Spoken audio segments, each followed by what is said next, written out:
자, 고린도 전서 27번째 강해를 시작하겠습니다. 앞서 8장에서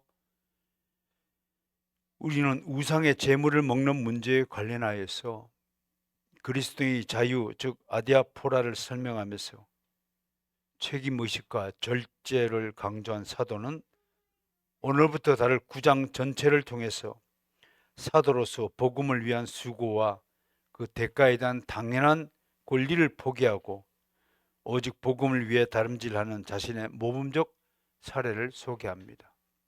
이런 사례를 들을 때마다 우리는 바울 사도를 다시 한번 깊이 생각하고 그분의 심정이 어떠한 것이었는가를 상고하면서 2000년 전으로 시간 여행을 떠나서 바울 사도의 음성을 듣는 것처럼 여기며 오늘 설교 말씀을 들으시면 더욱 큰 은혜가 될 것이라고 생각합니다. 저는 이 고린도서 9장을 3주에 걸쳐서 설교할까 합니다. 이 9장에서 바울은 자신에게 주어진 권리를 절제하고 복음을 위해 가장 낮은 신분인 종의 자세를 취하겠다고 우리에게 소개합니다. 저는 이 9장 오늘 본문 소개하는 1절부터 14절까지 이를 준비하면서 과연 나는 주의 종이 맞는가라는 사실을 반추하면서 이 설교를 준비했다는 것을 말씀을 드립니다. 복음을 전한 일에 있어서 바울 사도의 여정은 결코 쉬운 여정이 아니었음을 여러분들이 가장 잘 아실 것입니다. 그 중에서도 늘 바울 사도의 마음을 아프게 한 가지 일이 뭐냐면, 당신 사도 맞아? 당신 진짜 목사 맞아? 목사가 다른 사람들로부터 당신 진짜 목사 맞아? 당신이 하는 말, 당신이 하는 행동, 당신이 생각하는 가치관, 세계관을 보니 당신은 전혀 목사답지가 않아 라는 말을 듣는다면 그것은 가장 뼈아픈 하나님의 질책이라고 여겨야 할 것입니다. 바울 두고서 늘 사람들이, 특히 유대인들이 당신 사도 맞아? 당신은 예수님의 직접 제자가 아니잖아. 당신이 언제 예수님부터 임명을 받은 제자야. 그리고 우리는 당신을 사도로 인정할 수 없어 라는 지적이었습니다. 실제로 바울은 예수님을 생전에 한 번도 직접 뵌 적도 없고 직접 가르침을 받은 적도 없는 사람이기 때문에 할 말이 없을 것입니다. 그럼에도 바울은 항변하지 않고 조용히 자신의 사도권을 성도들에게 알리고 있습니다. 우리도 이런 일을 당할 때가 있습니다. 남들이 나의 본심과 행한 일을 오해하고 엉뚱한 문제를 들고 괴롭히거나 나를 배척할 때 그 억울함을 풀지 못해. 우리 뉴스에도 보잖아요. 너무나 억울해서 자살하는 사람 이야기가 들리지 않습니까? 그런 사례들이 비일비재합니다. 이렇게 사람은 자신의 억울함을 풀지 못하면 속에 한이 쌓인다고 하죠. 그래서 뼈가 마르고 피가 말라 죽어간다고 말합니다. 잠언서 15장 13절에도 마음의 근심은 심령을 상하게 한다. 솔로몬의 잠언에 그런 내용이 있습니다. 저는 이 내용을 여러분에게 소개하면서, 아니 솔로몬처럼 부귀영화를 누리는 사람이 무슨 심령이 상하게 할 일이 있었다고 그럴까? 근데 한 가지 단초가 저는 유추할 수 있었습니다. 결국은 많은 아내와 자식들이 그의 심령을 상하게 했을 것이다 라고 추정을 봅니다. 어떻든 이것 하나만 보더라도 인간의 본질과 속성을 가늠할 수 있을 것입니다. 인간은 하나님의 형상으로 지음을 받은 존재이기 때문에 자신의 정체성이 부정되는 것을 참지 못합니다. 소위 이걸 자존심이라고 하는 건데요. 자존심은 눈에 보이지 않지만 그것이 바로 한 인간을 지키는 최후의 보루라고 하는 것입니다. 그래서 다른 사람을 자존심을 상하게 하는 것은 하나님의 형상으로 지음받은 그 사람의 인격권을 훼손하기 때문에 하나님 입장에서는 가장 큰 범죄 행위로 다룬다는 사실을 인정해야 하는 것입니다. 우리가 왜 다른 사람들을 선대해야 됩니까? 그 사람의 인격을 존중해야 되는 것이 하나님의 명령이기 때문에 그렇습니다. 나도 하나님의 형상으로 지음을 받았지만 당신도 하나님의 형상으로 지음을 받았다는 사실을 인정하는 것이 하나님의 법과 윤리라는 사실을 우리는 한시도 잊어서는 아니 될 것입니다. 바울 사도도 마찬가지였을 것입니다. 자신의 사도권이 통째로 부정당하는 그 상황에서도 사도 바울이 우리와 다른 점이 뭡니까? 우리처럼 자존심을 상한다거나 불쾌하거나 억울해하는 행위가 하나도 소개되지 않습니다. 일일이 그러한 일에 맞대응하면서 야, 내가 진짜 사도야, 내가 진짜 목사야, 왜 당신 나를 목사로 인정하지 않아? 라고 항변하지도 않았다는 것입니다. 그저 담담하게 자신이 사도된 유래를 설명하거나 자신의 정당한 사도권을 선언할 뿐입니다. 제가 바울이 자신의 사도라고 밝힌 구절들을 다 찾아보았습니다. 여러 구절이 있습니다만 대표적으로 한 11구절이 있습니다. 조용히 눈을 감고 사도 바울이 스스로 자신을 소개한 이 사도권에 대한 설명을 듣고 은혜를 받으시길 바랍니다. 고린도전서 1장 1절입니다. 하나님의 뜻을 따라 그리스도 예수의 사도로 부르심을 받은 바울과 형제 소스데는, 눈을 감고 들으시라고 그랬어요. 제가요. 고린도전서 15장 9절입니다. 나는 성도 중에 가장 작은 자라. 나는 하나님의 교회를 박해했으므로 사도라 칭함받기를 감당하지 못할 자니라. 고린도후서 1장 1절입니다. 하나님의 뜻으로 말미암아 그리스도 예수의 사도된 바울과 형제 디모데는 고린도에 있는 하나님의 교회와 온 아가야에 있는 모든 성도에게 편지하노라. 고린도후서 12장 12절 말씀입니다. 사도의 표가 된 것은 내가 너희 가운데서 모든 참음과 표적과 기사와 능력을 행한 것이라. 이게 목사 사질이라고 말합니다. 사도 네 가지 자질이라고 말합니다. 모든 참음과 표적과 기사와 능력이 나타나야 참된 주의 종이라고 할 것입니다. 갈라디아서 1장 1절입니다. 사람들에게서 난 것도 아니요 사람으로 말미암은 것도 아니요 오직 예수 그리스도와 그를 죽은 자 가운데서 살리신 하나님 아버지로 말미암아 사도된 바울은 라고 자신을 소개합니다. 갈라디아서 1장 17절입니다. 또 나보다 먼저 사도된 자들을 만나려고 예루살렘으로 가지 아니하고 아라비아로 갔다가 다시 다메섹으로 돌아가니라. 아라비아가 어딘가에 광야입니다. 사막입니다. 이곳에 약 3년간 머물렀다 합니다. 사도가 되지 않으려고 한 것이 아니라 사도가 되기 위해서 스스로 고초를 수행을 거듭했다고 할 것입니다. 에베소서 1장 1절입니다. 하나님의 뜻으로 말미암아 그리스도 예수의 사도된 바울은, 하나님의 뜻으로 말미암아를 계속 강조합니다. 골로새서 1장 1절에도 하나님의 뜻으로 말미암아라 소개하고요. 디모데전서 1장 1절에는 우리 구주 하나님과 우리의 소망이신 예수 그리스도의 명령을 따라 사도가 되었다고 소개합니다. 디모데 후서 1장 1절은 예수 안의 생명의 약속에 따라 사도가 되었다고 말합니다.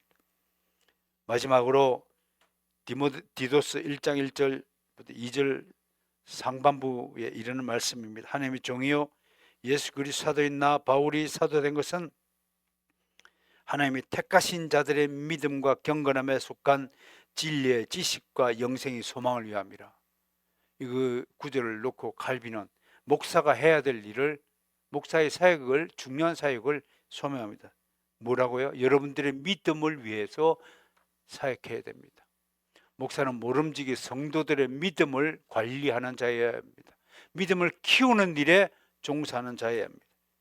두 번째는 경건함입니다. 여러분들이 정말로 주의 바른 교훈대로 살아가고 있는가를 감찰하고 감독해야 될 의무가 목사에게 있는 것입니다. 세 번째는 진리에 대한 지식을 풍성하게 가르쳐 주어야 하는 겁니다. 그래서 목사는 신학자여야 합니다. 신학적으로 밝은 지식을 가지고 있어야 여러분들을 바른 지식을, 진리에 관한 지식을 가르칠 수 있습니다.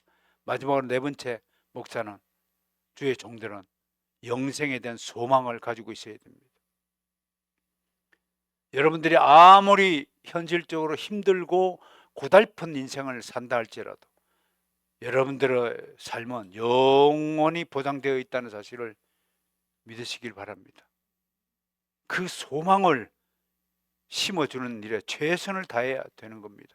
여기에 어디 한 구절이라도 목사가 여러분들의 생계를 책임져야 한다는 구절이 어디 있습니까? 사도 바울은 오늘 본문에서 내가 너에게 신령한 것을 뿌려선즉 육적인 것을 거두는 것으로 과다하겠느냐? 목사는 여러분에게 하늘에 속한 신령한 단비를 여러분에게 뿌리는 자입니다. 이 설교가 무엇입니까? 하나님의 말씀이 여러분이 돈입니까? 여러분이 육적인 삶의 생활에 필요한 것들을 지금 나눠주는 시간입니까? 아닙니다. 여러분들이 영혼을 풍성하게 하는 하나님의 은혜의 말씀이라는 사실을 여러분들도 너무나 잘 알고 있지 않겠습니까? 무엇보다 오늘 본문에서는 사도 바울을 사도로 인정할 수 없는 이유가 또 하나 초과되고 있어요. 앞에 문장들은 당신은 예수님의 만난 적도 없고 직접 가르침을 받은 적도 없으니 사도가 아니라고 하는 이유로도 충분한데 또 하나 이유를 듭니다. 그것은 바울이 만약 진짜 사도라면 다른 사도들처럼, 즉 베드로나 다른 사도들처럼 당신도 마땅히 살해비를 받고 있어야 되는데 그걸 요구하지 않은 것은 당신 스스로가 사도가 아니라고 생각하기 때문에 양심에 찔려서 그것을 포기한 것이 아니냐는 엉뚱한 문제 제기입니다. 이에 바울은 자신이 다른 사람들로부터 사도로 인정을 받든 받지 못하든 그것은 상관하지 않겠다라는 일관된 입장을 피력합니다.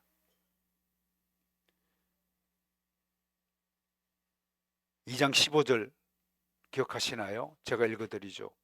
신령한 자는 모든 것을 판단하나 자기는 아무개도 판단을 받지 아니하니라. 바울 사도 스스로가 얼마나 사도에 대한 자부심이 가득했냐면 나는 이미 신령한 자가 되었다. 하나님의 말씀으로 하늘에 속한 자가 되었다.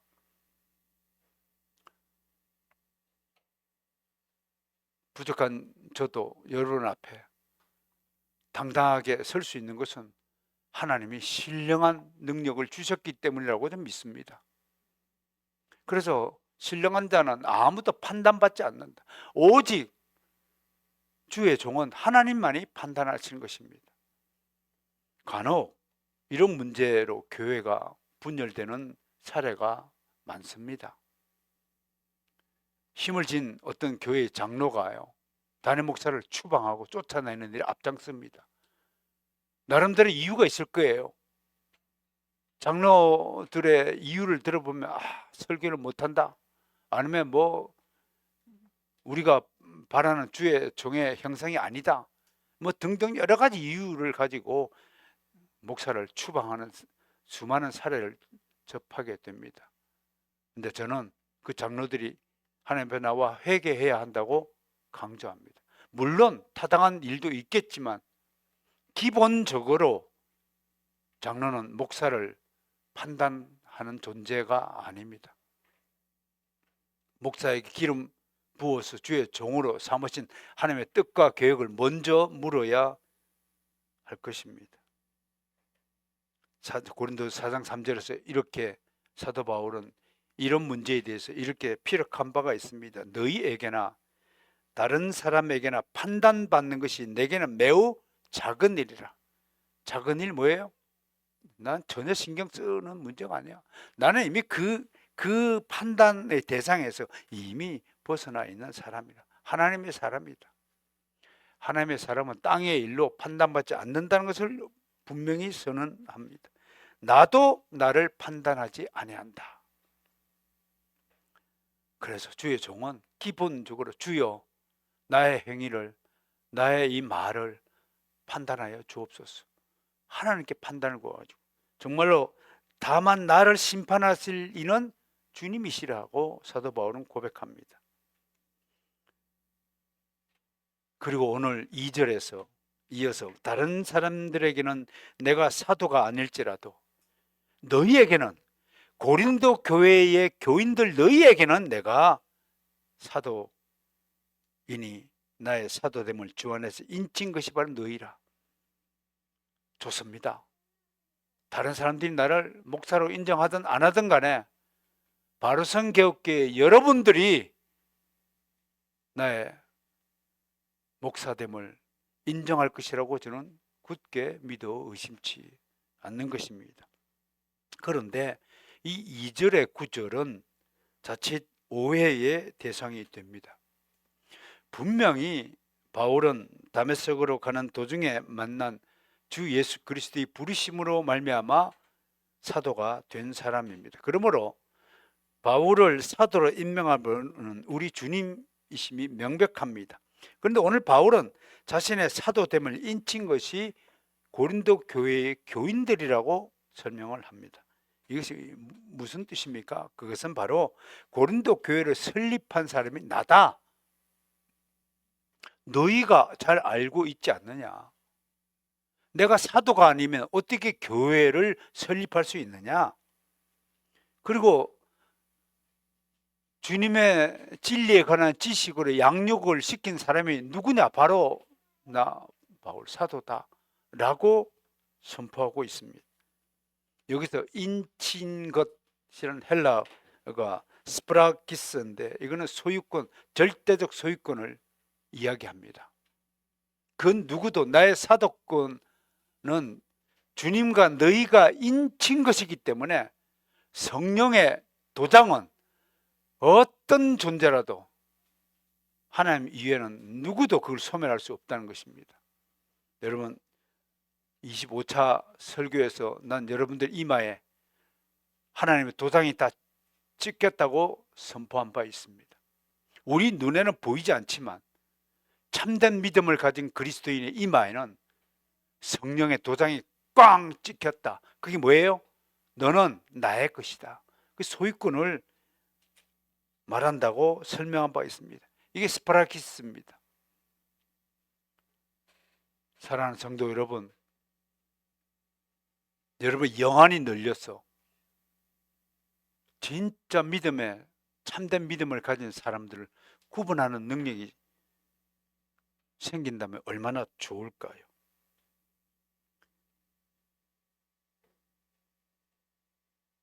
고린도 교인들은 바울로 인하여 그리스도를 영접하였고 믿음을 가지게 되었음을 의미합니다. 따라서 고린도 교인들은 결코 바울의 사도권을 부인할 수 없습니다. 나의 사랑하는 바로선 교회 성도들도 마찬가지라고 생각합니다. 만일 그들이 바울의 사도권을 부인했다면 그들의 믿는 믿음도 부인해야 합니다. 스스로 내가 가진 믿음이 가짜일 수 있겠구나 라고 생각해야 됩니다. 그러므로 고린도 교인들이야말로 바울의 사도됨을 가장 분명히 증거하는 표징이다, 그렇게 말하는 것입니다. 그러나 아쉽게도 고린도 교회 안에는 이를 부정하는 세력이 존재했습니다. 각 당파로 나눠진 상황에서 바울의 반대파들은 바울을 비난하기 시작했습니다. 바울의 사도성을 의심하게 된 근본적인 이유는 그가 다른 사도들과는 색다른 조건과 과정을 거쳤기 때문이라고 지적합니다. 이런 점은 반대파들에겐 좋은 먹잇감이 됩니다. 그래서 늘 바울을 비난하고 조롱한 것입니다. 이런 것을 두고 3절에서 오늘 3절 보세요. 비난, 비판하는 자들. 옛날 성경은 힐문하는 자들로 번역했습니다. 근데 영어 성경을 찾아보니까요. Those who would examine me라고 번역되어 있습니다. 영어 성경 would는요. 굉장히 강한 의지를 나타내고자 할 때 이렇게 표현합니다. 그만큼 바울을 비난하는 강도가 세다는 것입니다. 이 비난하다, 비판하다, 아나크리노라는 헬라어인데 이 굉장히 강하게 비판하는 정도를 나타낼 때 아나크리노 합니다. 그냥 크리노가 아니라 아나크리노 앞에다가 강세를 붙이는 매우 비판하다 이런 뜻입니다. 분명한 것은 바울은 주 예수 그리스도의 사도로 부름을 받은 주님의 제자라고 하는 것입니다. 그러므로 바울은 사도로서 교회로부터 부양을 받을 권리가 있습니다. 4절에서 바울은 우리가 먹고 마실 권리가 없겠느냐, 5절에서 다른 사도들과 주의 형제들과 게바와 같이 믿음에 자매된 아내를 데리고 다닐 권리가 없겠느냐. 알다시피 사도 베드로는 결혼을 했습니다. 이것만 보더라도 교황 제도가 얼마나 근거가 없는 거. 그럼 자기들도 교황하려면 베드로처럼 결혼을 했어야죠. 베드로의 후계자라며요. 베드로를 존경하고 베드로의 모범을 따르겠다면서 왜 결혼을 하지 않는 건지요. 베드로 아내와 같이 다녔습니다. 아마 베드로의 아내가 언제 복음을 영접하고 베드로를 사도로 인정하고 우리 남편이 이제 주의 종이 됐네. 이제 남편을 주의 종으로 모시면서 내가 내조를 해야 되겠네 라고 생각했냐면 자기 엄마 열병을 고쳐줬잖아요. 주님이에요. 기억하시죠? 베드로 장모의 열병. 장모라면 자기 아내 입장에서는 자기 엄마를 고쳐주셨으니까 어머나 우리 엄마가 하나님 은혜로 고침을 받았네. 그때부터 베드로를 보는 눈이 달라졌을 것이다. 그렇게 아무튼 사설이 전해주고 있다는 것을 소개합니다. 이어 자신과 바나바에게도 사도로서 권리가 있으며 구체적인 예를 쭉 소개하죠. 첫 번째 7절에서 군 복무하는 자가 자기 돈으로 군 복무하느냐. 7절에서 포도를 심으면 심은 자가 포도 열매를 먹지 않겠느냐. 양떼 9절에서 곡식과 소위에 곡식을 심은 자가 곡식 먹고, 그렇죠? 소도 곡식 또는 이삭을 먹을 권리가 있는데 하물며 너희는 곡식을 심었는데 곡식을 소유할 권리가 없느냐. 밭가는 자, 곡식 뜨는 자 10절, 11절 신령한 것과 육적인 것. 신령한 것을 뿌렸는데 내가 육적인 것을 먹을 권리가 없겠느냐. 그래서 여러분 조직교회가 딱 되면 전 성도가 일어나서 하나님 앞에 선서하잖아요. 나는 우리 담임 목사의 생계비를 전적으로 영혼적으로 책임질 것을 선서합니다. 일어나서 다 한번 해볼까요 지금요? 생계 좀 책임 좀 져줘요. 부지런히 일하고 열심히 벌어서 어째 이렇게 가난해야 됩니까? 아무튼 먹을 권리가 있다. 그런데 제가 여러분 보고 월급 올려달라고 소지하는 것은 이 사도 바울의 모범 때문에 그렇습니다. 바울은 이 권리를 사용하지 않았어요. 이것을 두고 일부 대적자들은 바울이 사도가 아니기 때문에 양심에 찔려 포기했다. 그렇게 해석을 한 거예요. 참 엉뚱하죠.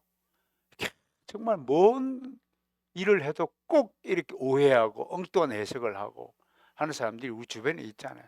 얼마나 희한한 사람들이 많이 있는지 잘 알 것입니다. 이에 바울은 자신이 그 권리를 사용하지 않는 이유는 자신에게 주어진 자유를 어떻게 한다고요? 절제했다. 절제하는 거예요. 이게 사랑의 모범이라고 얘기하는 거예요. 절제는 성령의 은사 중 마지막 은사로 소개가 되고 있죠. 그래서 이 사랑의 이 모범이 참는 거예요. 절제는 포기하는 거예요. 내 것인데 당연히 내가 가져야 됨에도 불구하고 가지지 않고 포기하는 거예요. 그리고 다른 사람에게 나누어 주는 거예요. 이게 욕심과 관계가 있는 것입니다. 어릴 때부터 이게 내 것, 네 것 가리지 않고 마구 탐욕적으로 발달되는 사람은 어른이 돼서도 이거 참지를 못한대요.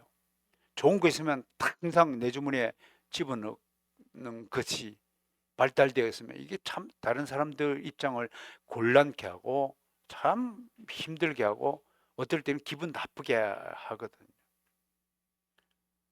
그러니까 우리도 좋은 음식이 있으면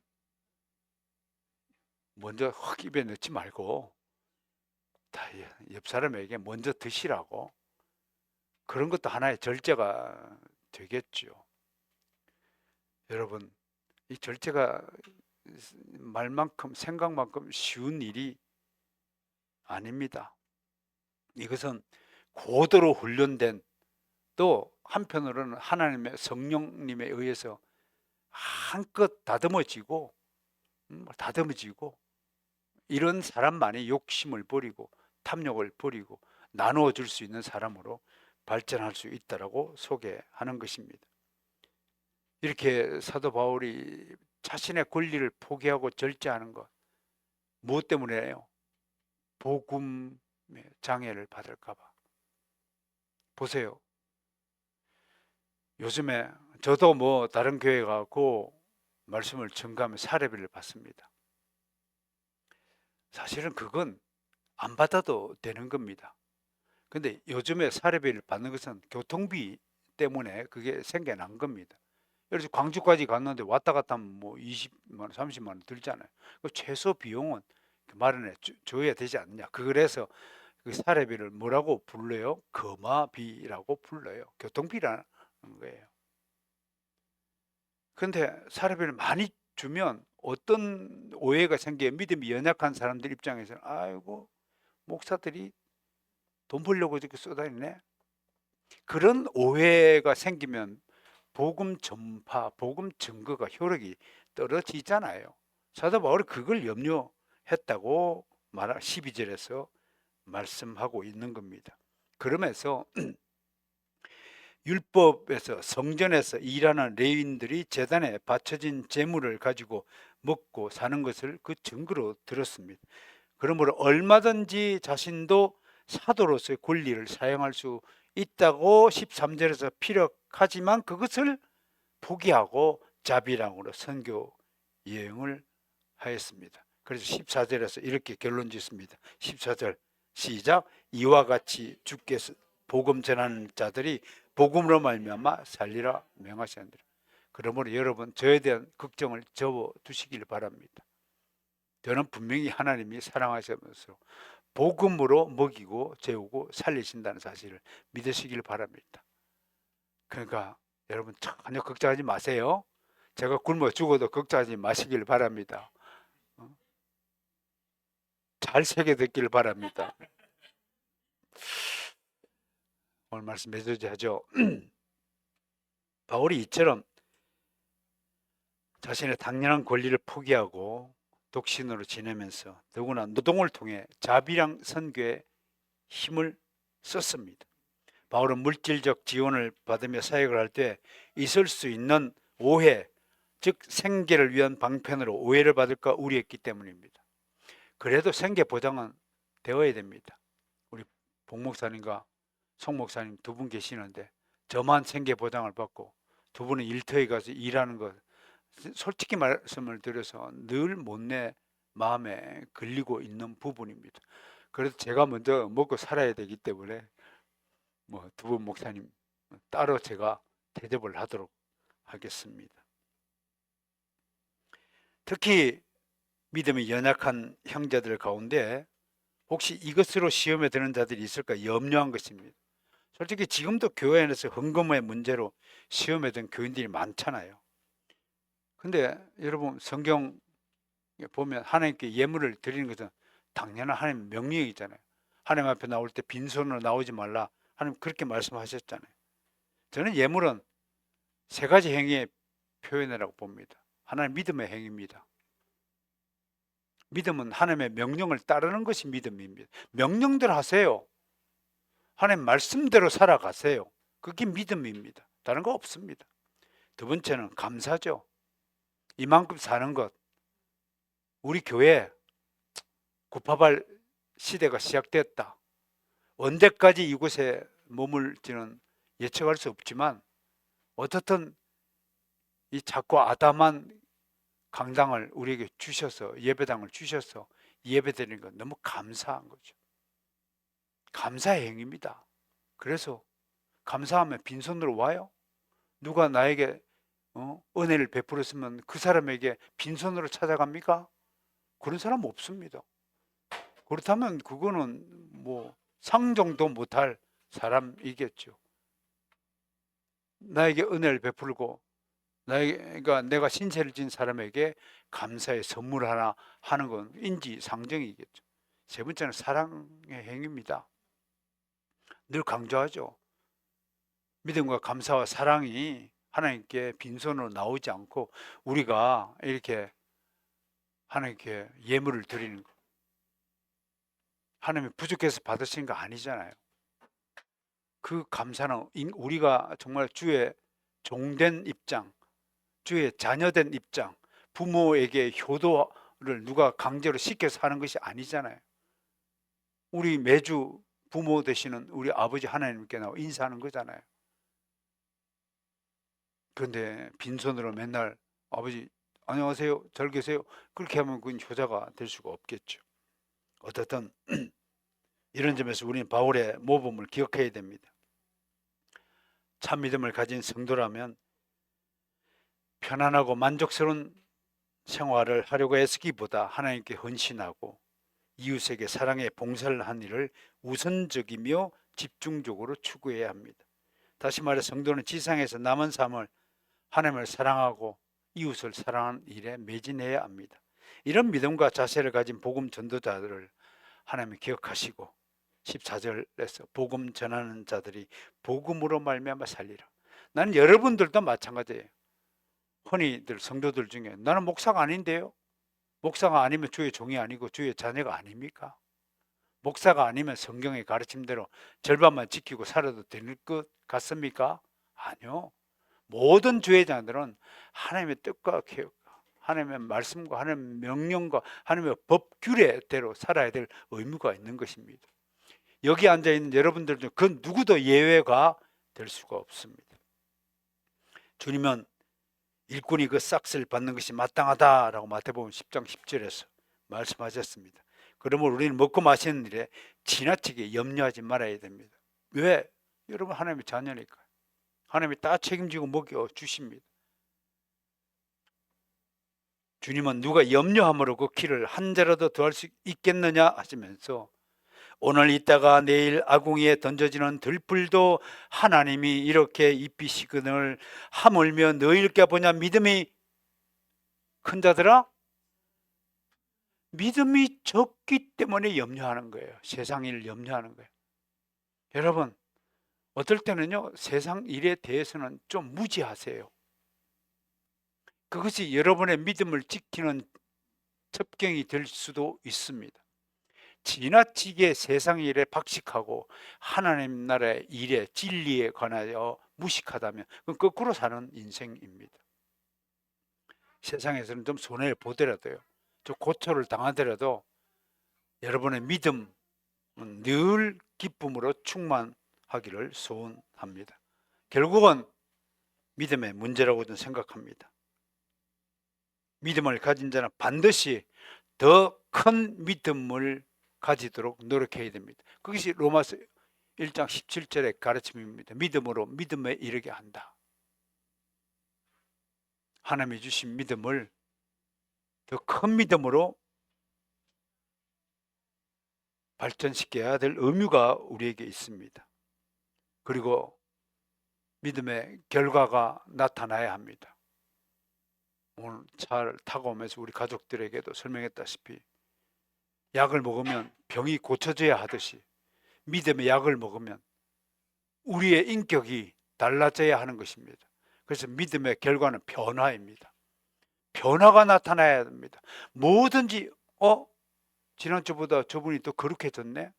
지난주보다 저분이 더 하나님의 일에 관심이 좀 높아졌네. 이렇게 영적으로 인격적으로 성숙한 변화를 이루어야 되는 것입니다. 10년 전이나 지금이나 꼭 같은 모습이라면 그건 가짜 약을 먹은 것입니다. 가짜 믿음을 가지고 있기 때문에 그런 것일 수 있다는 경고를 들으시면서 이번 한 주간 참된 믿음을 가지는 한 주간이 되기를 소망합니다.